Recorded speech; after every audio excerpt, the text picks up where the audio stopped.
My psycho cousin is threatening to hurt my family if we don't give him more money. So I'm setting him up and risking my life to put him in prison. My parents are the type of people who should have never had kids. When I was 7, I got the flu, and as I was throwing up into the toilet bowl, I begged my mom for some medicine. But instead, she just put a breathing exercise on YouTube and reminded me to inhale until my diaphragm expands all the way. Meanwhile, my dad was a workaholic. So by the time I was 16, I was basically one of those emo freaks who looked like the store Spencer's, or Hot Topic, was made for them. But it was all for one simple reason: to cope with my unbearable loneliness. I was an only child with no friends, and when I wasn't blaring music on full volume on my headphones or playing with my cat, it was a feeling that was basically impossible to ignore. And it was on my 18th birthday that I got the text. It was my aunt wishing me a happy birthday on WhatsApp. I didn't even know what to say, so I just reacted with the heart emoji. And I guess one thing led to another, because she ended up inviting me to stay with her and her family in Pennsylvania. Sometimes I wish I never said yes, because to this day, she's still one of the kindest people I've ever met. The type to spend her time sitting on a bench on the street and writing wholesome poems about everyone who walked by. And the first thing her husband, my uncle, told me when I arrived was that he was happy to have me. And there was something about the way he smiled and the look in his eyes that made me believe he was telling the truth. Even my 2 cousins showed me around the entire city and paid for everything. It made me so depressed knowing that there was a part of my family I was hidden from, one where I actually felt loved. So I was fast asleep at 2 a.m. with a smile on my face when I heard the front door of the house slam open. I then heard footsteps going into my uncle and aunt's room, followed by glass breaking on the floor. "Give me $50, the voice bellowed. I honestly thought we were being robbed and I expected my uncle to shoot him down. But instead he replied with, "We already gave you $70 this week, Trent. That's way over the limit." Suddenly the shelf was knocked to the floor. "Okay, we're PayPaling it now, please leave us alone," my aunt cried. Turns out Trent is my abusive older cousin with an unconventional nighttime routine. He leaves the house at 8 p.m., gets wasted on whatever he can with the money his parents give him, then comes home and manipulates them for more.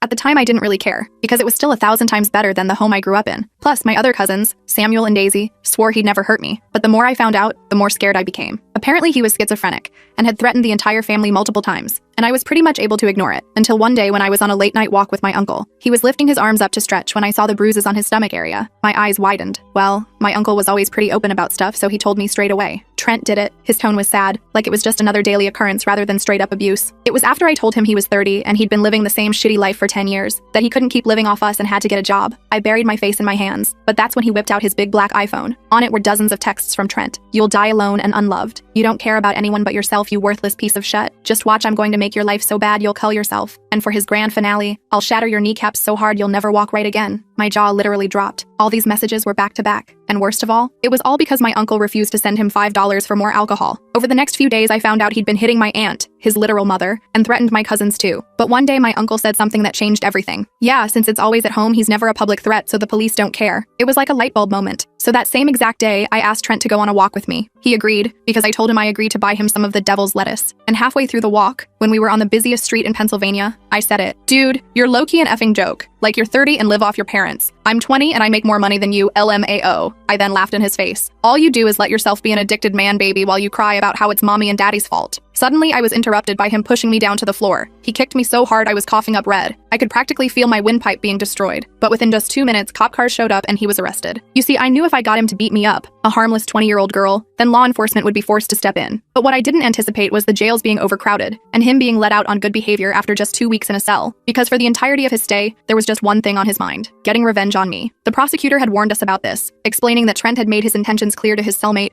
who had subsequently reported the threats to prison authorities. "He blames you entirely," she explained, her voice grave over the speakerphone as we all huddled around the kitchen table. "He doesn't see his actions as wrong. In his mind, you tricked and betrayed him, and he feels justified in seeking retribution." Trent was arrested again, but this time I wasn't celebrating. The image of his face as they put him in the police car haunted me. Pure hatred directed straight at me, his eyes promising retribution. I knew this wasn't over. The second arrest came after he violated the emergency protective order that had been put in place, showing up at the coffee shop where I worked part-time. He hadn't approached me, just sat in a corner booth for hours, staring, his presence a silent threat that had me shaking so badly, I dropped 3 cups and eventually had to be sent home early. The police picked him up outside the shop, but the damage was done. He had found me, had shown me that nowhere was truly safe. The judge granted a restraining order for everyone in the family. Trent wasn't allowed within 500 feet of our home or any of us. No jail time, but he was ordered to undergo psychiatric evaluation and wear an ankle monitor that would alert authorities if he came near our house or any of our workplaces. It felt like a hollow victory, a paper shield against a real threat. The courtroom was cold and formal, the judge's voice echoing slightly as she read out the terms of the order. Trent stood with his attorney, his posture stiff, eyes fixed on me with such intensity that I had to look away, my skin crawling under his gaze. "At least he can't come near us now," my aunt said, squeezing my hand across the kitchen table, her fingers trembling slightly. The dark circles under her eyes had only gotten deeper, her once bright smile now strained. We were having tea, the steam rising between us, creating a momentary barrier that seemed to symbolize how fragile our protection really was. Outside, rain pattered against the windows, the gray day matching our subdued mood. I nodded, but the knot in my stomach wouldn't unravel. The restraining order was just a piece of paper. It wouldn't stop someone like Trent, who had already shown he had no respect for boundaries or consequences. I stirred my tea absently, watching the liquid swirl into a tiny whirlpool, thinking about how easily our sense of security could be disrupted, how quickly our lives had been thrown into chaos. 2 days after the hearing, I got a call from my boss at the coffee shop. "We've been reviewing your situation," she said, her voice softer than when she'd fired me after someone, obviously Trent, had created fake social media accounts in my name posting racist content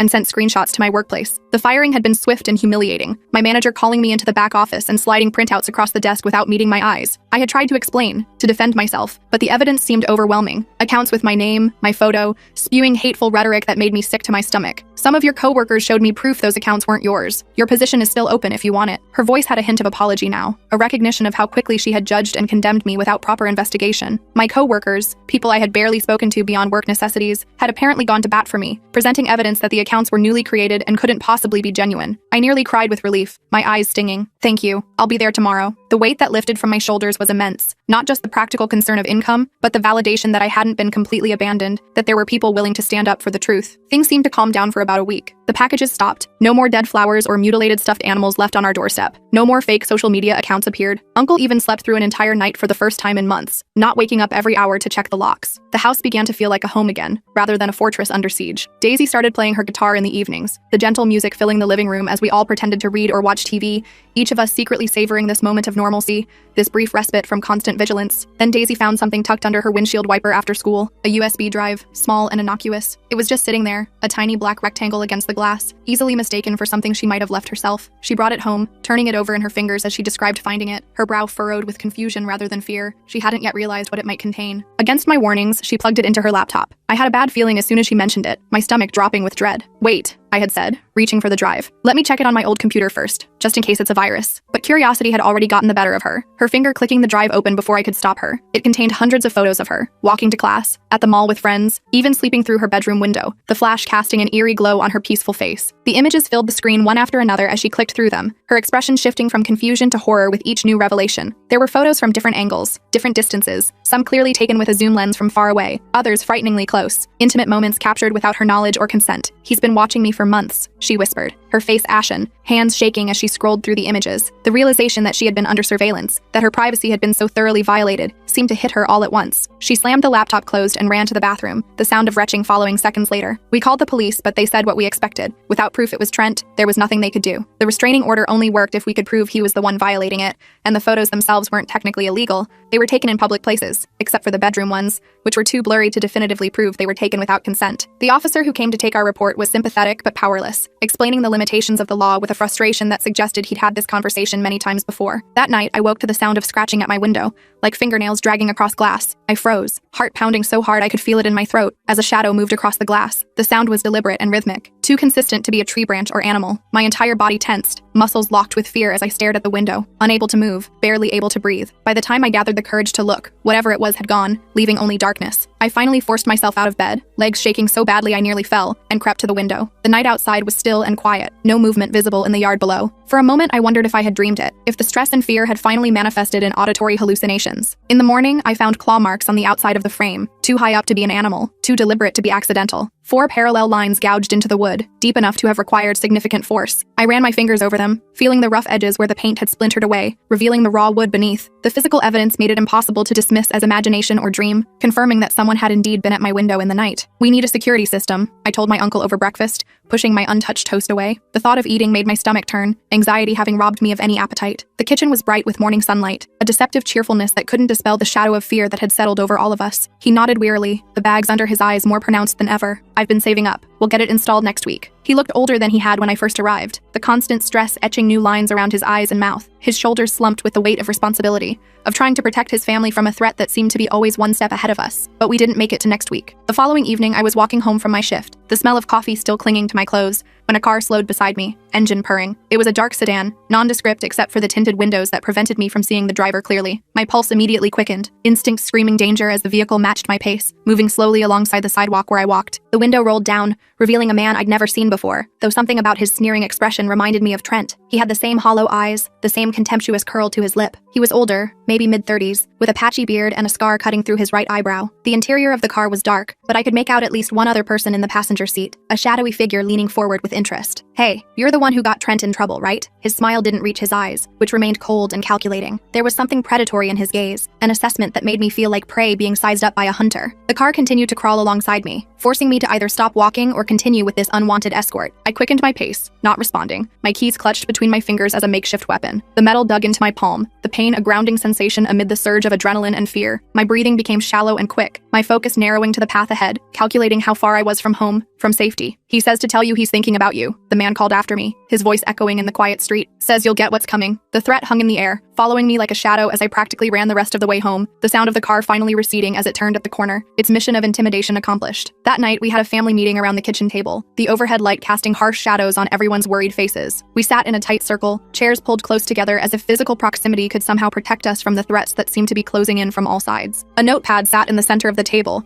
filled with lists and plans, potential security measures, legal options, emergency contacts. "We can't live like this," my uncle said, running a hand through his thinning hair. "I've been in touch with a lawyer. We might be able to get Trent committed for psychiatric evaluation if we can prove he's not taking his medication." His voice was steady but tired, the voice of someone who had been fighting the same battle for too long with too little progress. "He'll never agree to that," Samuel pointed out, his voice tight with frustration. He was leaning forward, elbows on the table, fingers laced together so tightly his knuckles were white. The baseball bat that had been his nighttime companion now stayed with him constantly, leaning against his chair even during meals. "He might not have a choice if we can prove he's a danger to himself or others. The lawyer thinks we have enough documentation now with the restraining order violation and the USB drive." My uncle spread his hands, palms up, in a gesture that acknowledged the difficulty of what he was proposing. Involuntary commitment was a serious step, one that would likely destroy any chance of ever repairing their relationship with Trent, but we were long past the point where that seemed possible anyway. I stared down at my hands, guilt washing over me. This is all my fault. I'm the one who provoked him. The weight of responsibility pressed down on me, making it hard to breathe. If I hadn't intervened, if I had just minded my own business, would things have escalated to this point? Or would the family have continued in their uneasy equilibrium, damaged but functioning? My aunt reached across the table and squeezed my fingers, her touch gentle but firm. "No, honey, this has been going on for years. You just did what none of us had the courage to do. You stood up to him." Her eyes were tired but clear, her conviction evident in the steadiness of her gaze. "We've been enabling him, making excuses, hoping he'd get better on his own. It was never going to work." The next day, Samuel and I went to the mall to pick up supplies for Daisy's birthday, trying to maintain some semblance of normalcy. The shopping center was crowded, the weekend rush creating a constant hum of conversation and movement around us. We moved from store to store, checking items off our list, pretending we were just two normal young people on a regular shopping trip, not potential targets constantly looking over our shoulders. We were in the food court, the smell of pretzels and Chinese food filling the air, when Samuel suddenly stiffened beside me. "Don't look now, but Marcus is over by the pretzel stand." His voice was low, barely audible over the ambient noise of the mall, but the tension in it was unmistakable. Marcus was one of Trent's closest friends, a stocky guy with a shaved head and multiple tattoos, who had been at our house several times in the past, usually to drag Trent home after particularly bad benders. I casually turned my head, pretending to watch a group of teenagers at a nearby table. Sure enough, Trent's friend was leaning against the counter, staring directly at us, not even trying to be subtle about it. He was wearing a black hoodie despite the warm temperature inside the mall, hands shoved deep in the pockets, his posture radiating menace even from a distance. When he saw me notice him, his lips curved into a slow, deliberate smile that made my blood run cold. "Let's go," I whispered, gathering our shopping bags. The plastic handles cut into my fingers as I gripped them tightly, already calculating the quickest route to the exit, mentally mapping potential crowded areas where we could lose ourselves if needed. As we headed for the exit, I noticed a second man I recognized from the neighborhood, another of Trent's friends, a guy with a distinctive neck tattoo, moving to intercept us from the left. My heart rate spiked, adrenaline flooding my system. The tattoo was a snake coiling around his throat, its head disappearing under his jawline, the detailed scales visible even from a distance. He moved with purpose, weaving through the crowd with his eyes fixed on us,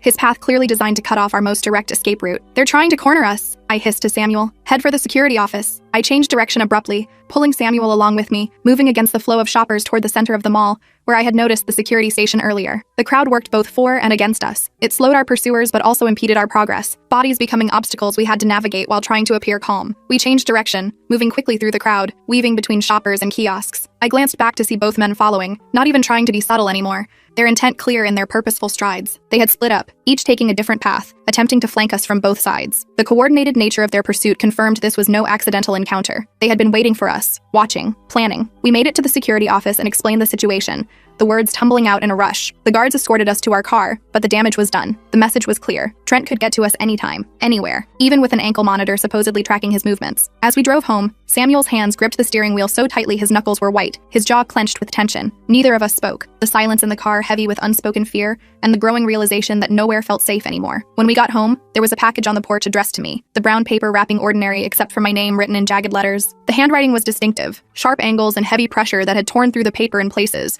revealing the contents beneath. We approached it cautiously, Samuel using a stick from the yard to prod it first, checking for any signs of movement or ticking. Inside was a doll with its head torn off, stuffing spilling out like entrails. The doll was clearly meant to resemble me. Someone had painted its remaining features to match my hair color and style, even adding tiny replicas of the earrings I wore most often. The attention to detail was disturbing, suggesting a level of obsession and planning that went beyond simple intimidation. Pinned to it was a note in the same jagged handwriting, "Tick-tock." The implied countdown sent a chill through me, goosebumps rising on my arms despite the warm afternoon sun. That night, I couldn't sleep. Every creak of the house, every distant car sound had me sitting bolt upright, my heart racing. I had pushed my dresser in front of my door, the heavy wooden furniture providing some illusion of security, though I knew it would only slow an intruder by seconds. The baseball bat Samuel had lent me lay beside me on the bed, my fingers periodically reaching out to touch it, to confirm it was still there, still accessible. Around 3 a.m., I gave up and went downstairs for some water, the hardwood floor cold beneath my bare feet. Each step creaked slightly, the sound seeming impossibly loud in the quiet house. I moved carefully, avoiding the spots I knew made the most noise, one hand trailing along the wall for guidance in the darkness. I nearly screamed when I saw a figure in the kitchen, but it was just my uncle, sitting in the dark, the moonlight casting blue shadows across his face. He was at the table, a glass of what looked like whiskey in front of him, his expression distant and troubled. He didn't seem surprised to see me, as if he had expected someone else would also be unable to find peace and sleep tonight. "Couldn't sleep either?" he asked, his voice rough with exhaustion. The question was unnecessary, rhetorical. None of us were sleeping well anymore, our nights fragmented by anxiety and hypervigilance, our days blurring together in a haze of fatigue. I shook my head, filling a glass from the tap, the water cool against my parched throat. The simple action felt strangely normal, a mundane task in a life that had become anything but ordinary. I sat across from him at the table, the familiar wood grain visible even in the dim light, tracing patterns with my fingertip as I gathered my thoughts. What are we going to do? The question hung between us, heavy with all the fear and uncertainty of our situation. I hadn't meant to ask it aloud, but once the words escaped, I couldn't take them back. Part of me still hoped he would have an answer, some solution I hadn't thought of, some way to restore the safety and peace I had briefly found in this home. He sighed heavily, the sound weighted with months of fear and stress. "The security system gets installed tomorrow, and I've been thinking, maybe we should move. Start fresh somewhere Trent can't find us." He swirled the amber liquid in his glass, watching it catch the moonlight. The idea had clearly been on his mind for some time. Not a new thought, but one he had been reluctant to voice until now. The thought of running away made my stomach churn, acid rising in my throat. That's exactly what he wants. For us to be scared, to disrupt our lives. The words came out more forcefully than I intended, anger momentarily overriding fear. The idea of Trent winning, of him successfully driving us from our home, was suddenly intolerable. I know, but I have to think about everyone's safety. Daisy's having nightmares. Samuel keeps a knife under his pillow now. He looked up at me, his eyes reflecting the moonlight, filled with a mixture of resignation and determination. Sometimes the bravest thing you can do is walk away from a fight you can't win. The next morning, I woke to frantic barking, high-pitched and desperate. Pepper, the family's golden retriever, was going crazy in the backyard,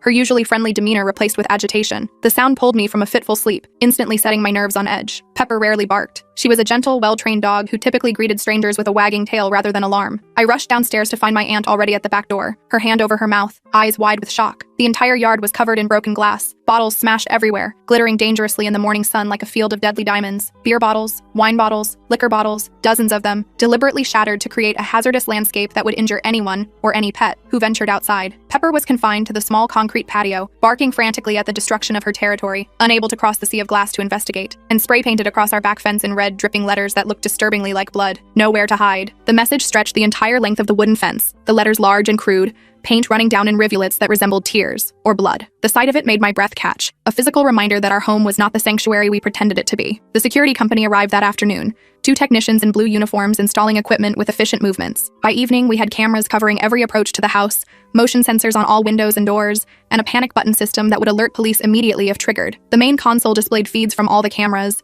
a grid of black and white images showing our property from every angle. The technicians walked us through the system, explaining how to arm and disarm it, how to check the camera feeds remotely from our phones, how to use the panic buttons that now resided in every room. "I feel like we're living in a prison," Daisy said quietly, as we watched the technician finish up, her voice small and defeated. She stood with her arms wrapped around herself, a defensive posture she had adopted more and more frequently in recent weeks. Her normally bright eyes were dull with exhaustion, her creative energy sapped by the constant state of alert we all lived in. I couldn't argue with that, but at least prisoners had guards to protect them. We were our own wardens in this self-made fortress. The security system offered some peace of mind, but it also served as a constant reminder of why we needed it. Every beep when a door opened, every notification of movement detected outside, was a tangible reminder of the threat that loomed over us. That night, I checked all the camera feeds before going to bed, scanning each square on the monitor for any sign of movement. Everything looked clear, just empty sidewalks and still trees. The night was quiet, almost eerily so, as if the world outside had collectively held its breath. The security panel glowed with reassuring green lights, indicating all sensors were active and functioning properly. I double-checked my window locks, then wedged a chair under my doorknob for good measure, the wood pressing firmly against the carpet. These extra precautions had become part of my nightly ritual, a routine that provided more psychological comfort than actual security. I knew that if Trent truly wanted to get in, a chair wouldn't stop him, but the act of placing it there gave me enough peace of mind to at least attempt sleep. I must have eventually fallen asleep, because the next thing I knew, the house alarm was blaring, a piercing wail that cut through the darkness. I bolted upright, heart hammering against my ribs. The clock read 3:17 a.m., the red digits glowing ominously in the dark. For a moment, I was disoriented, the sudden transition from sleep to high alert leaving me confused and panicked. I grabbed my phone and ran into the hallway, nearly colliding with Samuel, his hair disheveled from sleep. He had the baseball bat gripped in one hand, his phone in the other, his expression a mixture of fear and determination. Daisy's door remained closed. Either she was sleeping through the alarm, unlikely, or too terrified to emerge from her room. Uncle was already downstairs, checking the security panel, his fingers moving quickly over the buttons. "Motion sensor on the back porch," he said, his voice tight with tension. "Police are on their way." The system had automatically called emergency services when the alarm triggered, a feature that now seemed worth every penny of the installation cost. We huddled in the living room, jumping at every sound, the hum of the refrigerator, the tick of the grandfather clock, the distant wail of approaching sirens. My aunt joined us, wrapping a robe tightly around herself, her face pale in the dim light. We stood close together, finding comfort in proximity, no one willing to voice the fear that gripped us all. What if this time, Trent had found a way in? What if the security system had detected him too late? When the police arrived, they found nothing. No sign of forced entry, no one on the property. But the back porch camera had been spray-painted black, rendering it useless, a blind spot in our defenses. The officer shined his flashlight on the camera, illuminating the thick black paint that completely covered the lens. The paint was still tacky, confirming this had happened recently. While we slept, someone had been on our property, deliberately disabling our security measures. Someone was definitely here, the officer said, examining the camera with a flashlight, but they knew exactly where the blind spots were. He traced the edge of the painted area with his gloved finger, his expression grim. The precision of the vandalism was disturbing. The paint covered only the lens and immediate surrounding area, suggesting someone who knew exactly what they were targeting. A chill ran down my spine, goosebumps rising on my arms. The security system had only been installed for a few hours. How could anyone know its layout already? The implication was clear and terrifying. Either someone had been watching the installation process, or they had inside information about our security measures. Either possibility suggested a level of planning and surveillance that made my skin crawl. The next day, I called the security company, pacing back and forth in the kitchen as I waited on hold, irritating music playing in my ear. The cheerful melody seemed almost offensive given the circumstances, a jarring contrast to the tension that filled our home. I counted the tiles on the kitchen floor as I paced,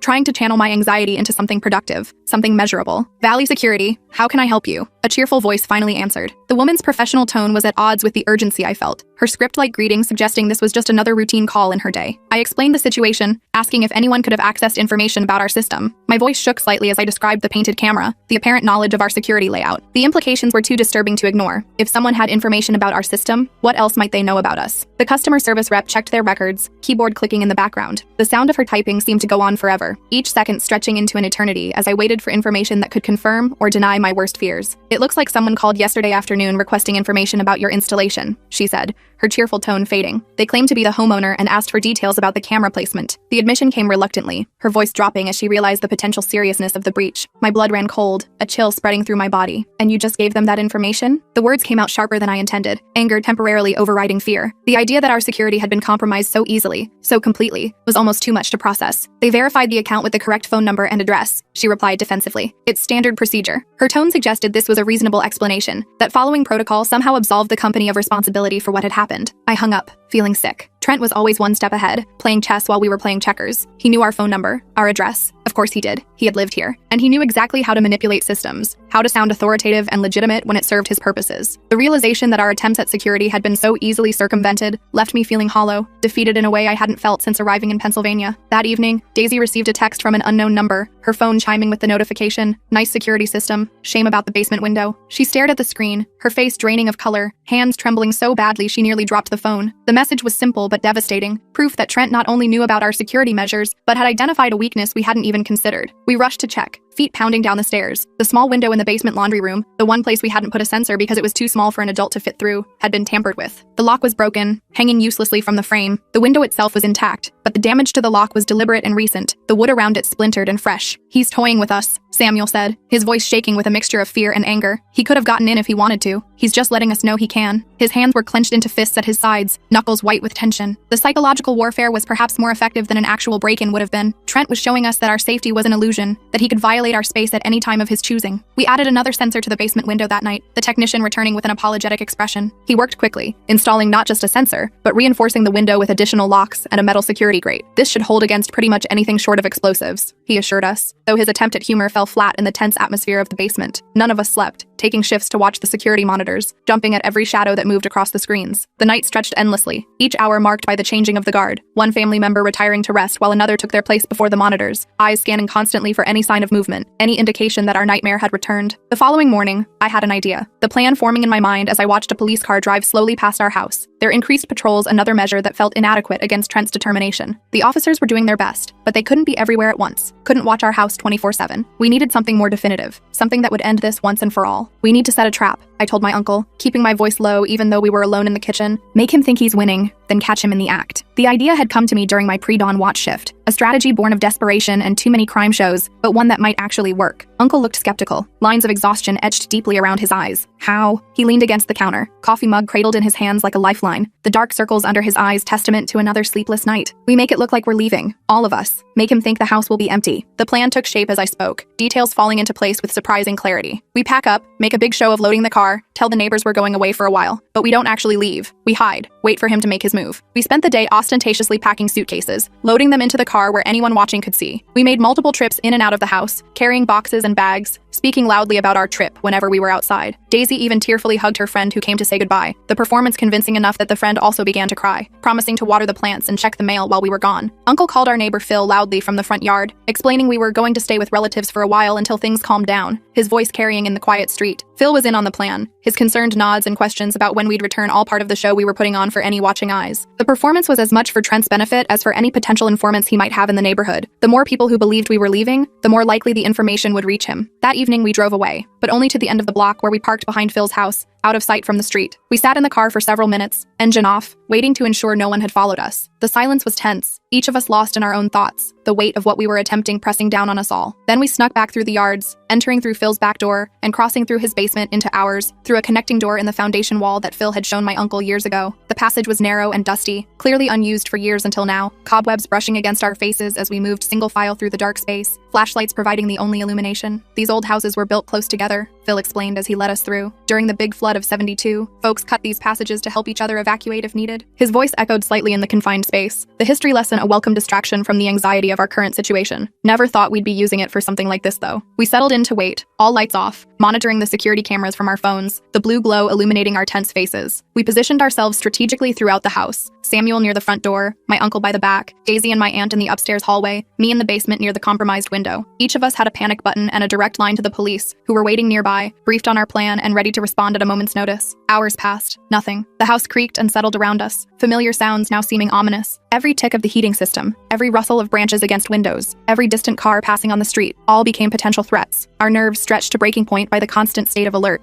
"Maybe he's not coming," Daisy whispered around midnight, her voice barely audible through the walkie-talkie we were using to communicate without making noise. The doubt in her voice reflected what we were all beginning to think, that our plan had failed, that Trent had somehow seen through our ruse. Just as the words left her mouth, one of the cameras picked up movement, a figure in dark clothing approaching the back of the house, moving with purpose. The notification appeared simultaneously on all our phones, the silent alert causing my heart to race, adrenaline flooding my system in an instant. This was it, the moment we had been waiting for, the culmination of our plan. My heart pounded as we watched Trent. It was definitely him, his distinctive gait unmistakable. Test the basement window. Finding it now locked and alarmed, he moved to the back door. He worked on the lock for several minutes before the door swung open, the alarm system mysteriously silent. He must have found a way to disable it, perhaps using the same inside information he had used to learn about the camera placement. Uncle's hand hovered over the panic button on his phone, finger poised to press it. "Wait," I whispered through the walkie-talkie, gripping my own phone tightly. "Let him get all the way in." We needed to catch him in the act, needed irrefutable evidence of breaking and entering, of violation of the restraining order. A partial entry might give his lawyer room to argue, might result in another technicality that would set him free. We watched as Trent entered the kitchen, his movements confident, not the least bit hesitant. He moved with purpose, heading straight for my bedroom, as if he knew exactly where he was going. From my position in the basement, I could hear his footsteps above me, the floorboards creaking under his weight as he moved through the house that had once been his home. We could hear him rummaging around upstairs, drawers opening and closing, footsteps heavy on the floorboards above us. The sounds were chilling, the methodical search of someone looking for something specific, or perhaps simply violating our space because he could. Through the security app, I could see Daisy and my aunt pressed against the wall in the upstairs hallway, their faces tense as they listened to Trent moving from room to room, coming dangerously close to their hiding place. "Now," I said, my voice steady despite the fear coursing through me. The moment had come. Trent was fully in the house, his presence undeniable, his violation of the restraining order complete. We had him. Uncle hit the panic button. Simultaneously, Samuel triggered the house alarm. The shrieking filled the air as we heard Trent curse loudly upstairs, his footsteps thundering across the ceiling. The sudden noise after hours of tense silence was jarring, the alarm seeming to penetrate every corner of the house, leaving no room for thought or hesitation. We stayed hidden in the basement as we heard him running down the stairs, his breathing heavy. From my position near the basement door, I could hear the panic in his movements, the frantic quality of someone whose plan has gone suddenly, catastrophically wrong. His footsteps pounded across the kitchen floor, heading for the back door, his planned escape route. He ran for the back door, straight into the arms of the police officers who had just arrived, their response time impressively quick thanks to the increased patrols in our area. Through the basement window, I could see the flash of police lights, blue and red painting the yard in alternating colors. The sounds of struggle reached us, Trent's shouts of protest, the officers' commands to get down, the metallic click of handcuffs closing around wrists. This time, there was no talking his way out. Breaking and entering, violation of a restraining order, destruction of property. The charges piled up like a house of cards. The police found a knife in his pocket and a backpack containing duct tape, rope, and a bottle of chloroform, evidence that made even the most stoic officer's expression harden. The items spoke of intentions far darker than mere harassment or intimidation, suggesting a plan that would have escalated our nightmare to unimaginable levels. He was planning to wait for us to come back, I realized with horror, my voice barely above a whisper, or to take something to use against us later. The implications of the items in his possession were too disturbing to fully process. What might have happened if our plan hadn't worked, if we had actually left as he believed we had? The next few days were a blur of police statements and court appearances, the fluorescent lights of the courthouse harsh and unforgiving. The wooden benches in the courtroom were hard and uncomfortable, but we sat through every minute of the proceedings, determined to see this through to the end. The evidence was overwhelming. The security footage, the restraining order violation, the breaking and entering, the disturbing contents of the backpack. There was no room for technicalities this time, no procedural errors to exploit. Trent was deemed a danger to himself and others and sent to a mandatory inpatient psychiatric facility for evaluation and treatment. The judge's decision was delivered in a firm, unwavering voice that filled the courtroom, leaving no doubt about the seriousness of the situation. Trent stood impassively as the sentence was read, his expression blank, eyes fixed on some middle distance as if he wasn't fully present. His ankle monitor data showed he'd been violating the restraining order for weeks, coming near our house almost nightly, staying just far enough away to avoid triggering the immediate alert,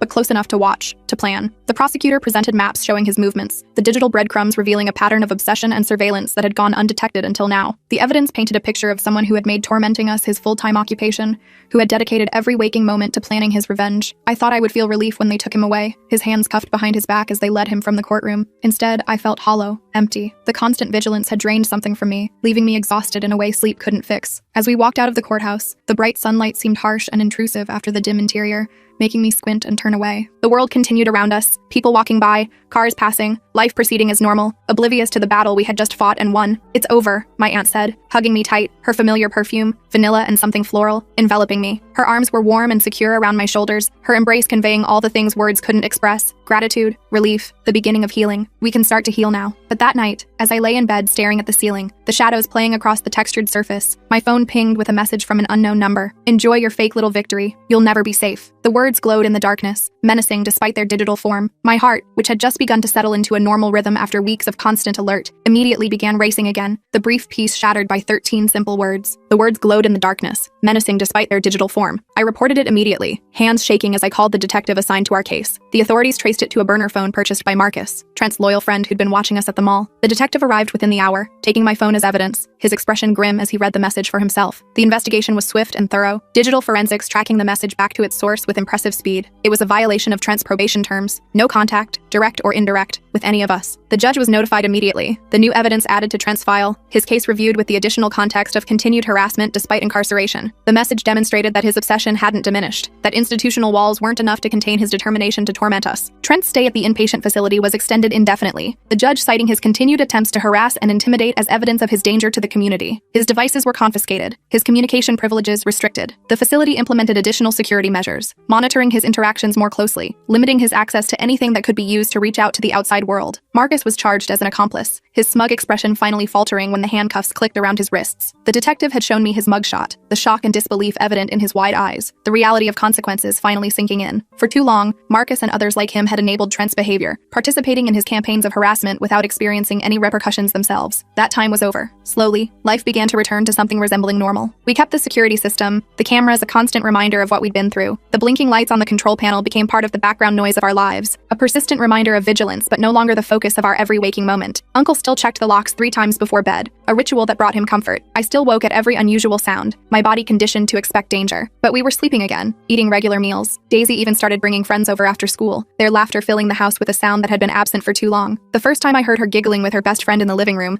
it was like something frozen inside me began to thaw, a tight knot of tension finally beginning to loosen. One evening, about a month after Trent was committed, I sat on the front porch with my aunt, the setting sun painting the sky in shades of orange and pink. She was writing in her poetry notebook, something she hadn't done since this all began, her pen moving across the page with purpose. The scratch of her pen against paper was soothing, a gentle sound that spoke of creativity returning, of life continuing despite the trauma we had endured. "Do you regret coming here?" she asked suddenly, looking up at me, her eyes searching my face. The question caught me off guard, making me pause and truly consider my answer. So much had happened since that first WhatsApp message, so much fear and pain and struggle, but also connection, belonging, purpose. I thought about my lonely childhood, the empty house, the breathing exercises instead of medicine when I was sick and suffering, the silent meals, the absent parents, the crushing isolation that had been my constant companion for 18 years. I remembered the feeling of invisibility, of moving through the world without making an impression, without being truly seen by anyone. I thought about the fear and chaos of the past few months, the sleepless nights and constant anxiety, the security systems and court appearances, the threatening messages and violated spaces, the baseball bat under the bed, the chair against the door, the constant looking over my shoulder. Then I looked at my aunt's kind face, the lines around her eyes crinkling when she smiled, at Uncle grilling in the backyard, laughing at something Samuel said, his shoulders relaxed for the first time in months, at Daisy playing fetch with Pepper on the lawn, the dog's tail wagging furiously as she bounded after the ball. I thought about family dinners where everyone talked at once, movie nights huddled together on the couch, inside jokes that I was now part of, the feeling of belonging that I had never experienced before coming here. "No," I said honestly, the word carrying the weight of everything I'd experienced. "This is our home." And I meant it. This place, these people, had become my home in a way that transcended the physical structure,